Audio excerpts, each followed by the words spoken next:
नमस्कार, मैं जितेंद्र चतुर्वेदी। आखिर प्रधानमंत्री नरेंद्र मोदी को किसने धोखा दिया? कौन है जो उनके इर्द गिर्द एक ऐसा सियासी ताना बाना बुन रहा है जिसकी वजह से नरेंद्र मोदी एक दलदल में फंसते जा रहे हैं, जो सीधे तौर पर किसी और के लिए नहीं, किसी पार्टी के लिए नहीं, बल्कि ये जो खतरा है वो देश पर है और उस विचारधारा पर है जिस पर आरूढ़ होकर बीजेपी सत्ता में आई थी। तो वो थोड़ा हम लोग समझेंगे कि वो कौन लोग हैं जो एक तरह से कहा जाए कि धोखा दे रहे हैं, बिट्रे कर रहे हैं। और दूसरा जो मसला है जिस पर चर्चा होगी वो रिटायर्ड जनरल नरवणे साहब से जुड़ा हुआ है। बड़ा सवाल यह है कि वो कौन सा खेल खेल रहे हैं और यह जानना बहुत जरूरी है, और बातचीत का सिलसिला इसी प्रश्न से शुरू करते हैं। वो इसलिए भी क्योंकि उनकी जो किताब है वो आई ही नहीं है अभी तक। राहुल गांधी उसे लेकर मसला बना रहे हैं। गौर करिए कि जिस किताब के बहाने वो नरेंद्र मोदी के इकबाल को चुनौती दे रहे हैं, कायदे से तो राहुल गांधी को पढ़ लेना चाहिए कि किस तरह से जवाहरलाल नेहरू ने किया।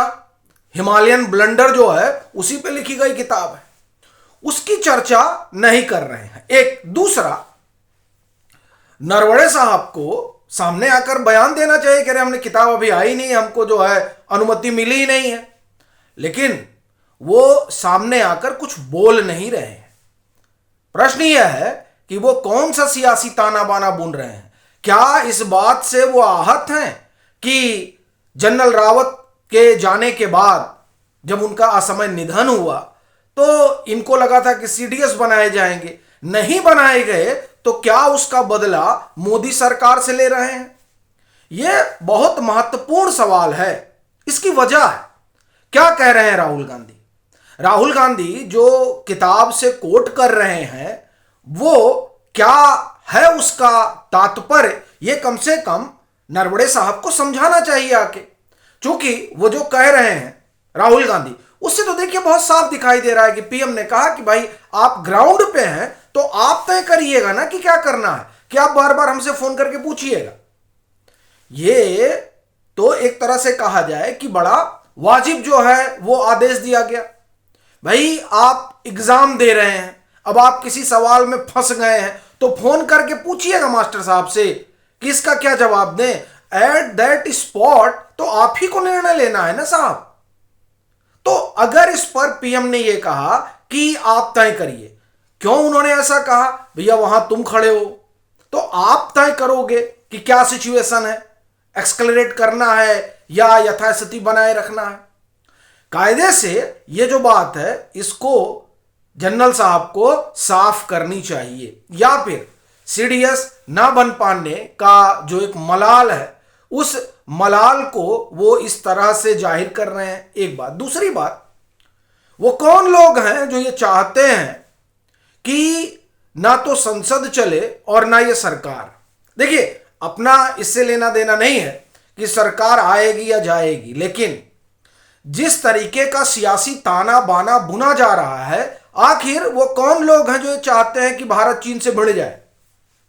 वो कौन लोग हैं ये तलाशना होगा और ये समझना होगा कि राहुल गांधी किसका एजेंडा चला रहे हैं। ये भी बहुत महत्वपूर्ण हो जाता है। क्यों? क्योंकि वो जिस किताब का हवाला दे रहे हैं उस किताब के हवाले वो दरअसल एक तरह से कहें कि एक नैरेटिव गढ़ रहे हैं हिंदुस्तान के भीतर।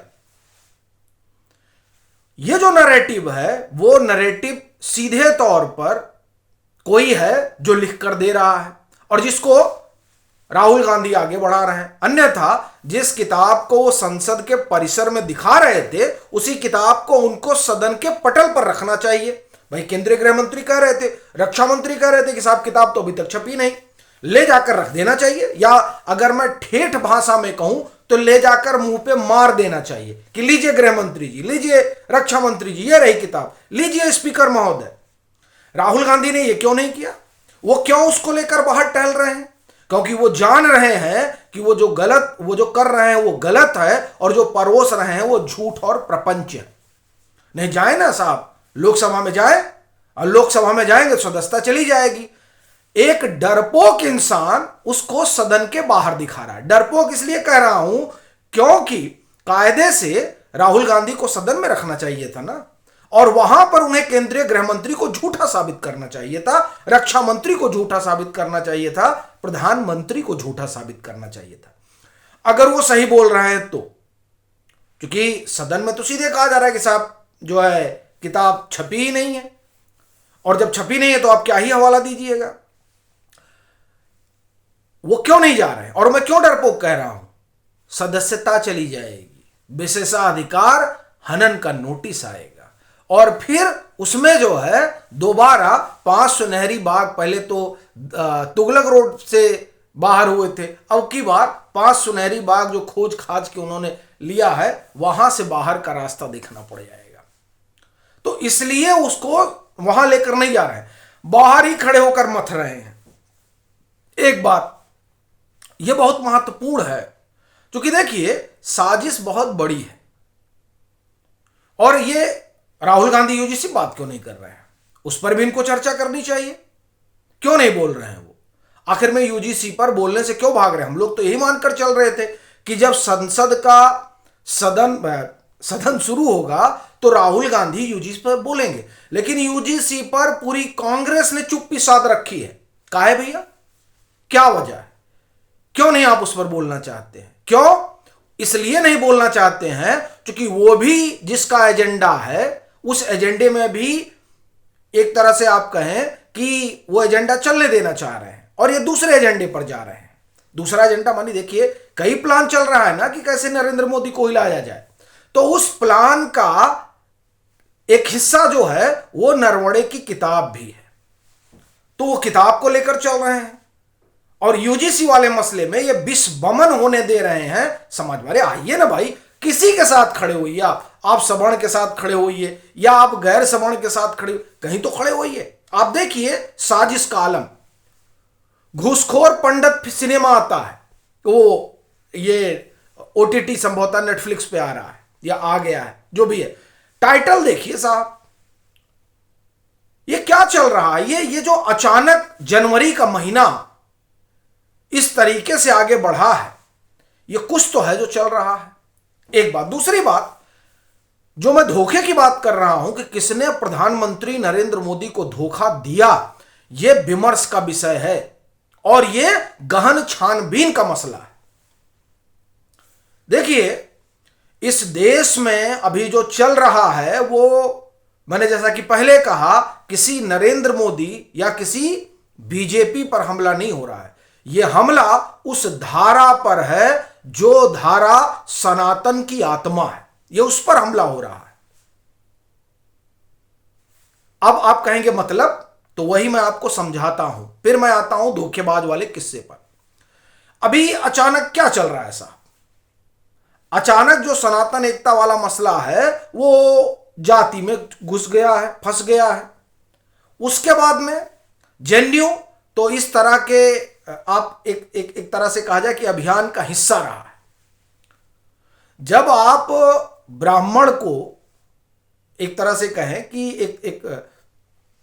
मैं ये कहूंगा कि अपशब्द का इस्तेमाल करते हैं और उसको कहते हैं कि देश से चले जाओ, तमाम तरह की चीजें, देखिए वो ये जो आप एक तरह से कहें कि वर्ग है ब्राह्मणों का, ये हिंदुत्व की आत्मा है साहब। यही जो है इसको वैदिक काल से लेकर अब तक सजोए हुआ है और बचाए हुआ है। एक चीज ख्याल रखिए, उसके खिलाफ जो है ये जो चीजें हो रही हैं, ये मेरा कहना है कि ये किसी जाति या वर्ग के खिलाफ नहीं हो रही है। ये जो जब घूसखोर पंडित आप लेकर आते हैं वेब सीरीज, तो ये असल में वेब सीरीज आप नहीं ला रहे हैं, ये उस सनातन पर चोट कर रहे हैं। और ये देखिए ये धड़ल्ले से चल रहा है, बात इस पर होनी चाहिए। और ये क्यों चल रहा है? क्योंकि इस एक धारा ने पूरे समाज को एक सूत्र में पिरो दिया है, और ये ऐसा सूत्र पिरोया जिसमें जो पश्चिमी ताकतें हैं उनकी दाल नहीं गल पा रही है। जैसे ही कहा जाता है कि इसका बाइकआउट होना चाहिए, हो जाता है। तो कोशिश उस धागे को तोड़ने की है, और वो जो धागा है उस धागे को हिलाने की, तोड़ने की कवायद 10 नवंबर से शुरू हुई थी। जी हां, 10 नवंबर 2025 जब दिल्ली में धमाका होता है, और उसके जरिए नरेंद्र मोदी के ऊपर जो भरोसा है जनता का, उसको हिलाने की कोशिश होती है। क्यों? साहब कार्रवाई करेंगे। ये एक था कि साहब कार्रवाई करेंगे, क्यों नहीं किए कार्रवाई।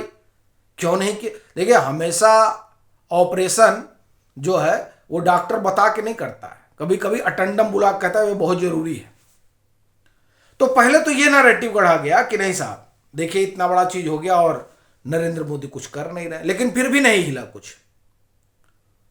तब आ गया यूजीसी। प्रश्न यह है कि कौन लेकर आया इसको, यह बड़ा सवाल है।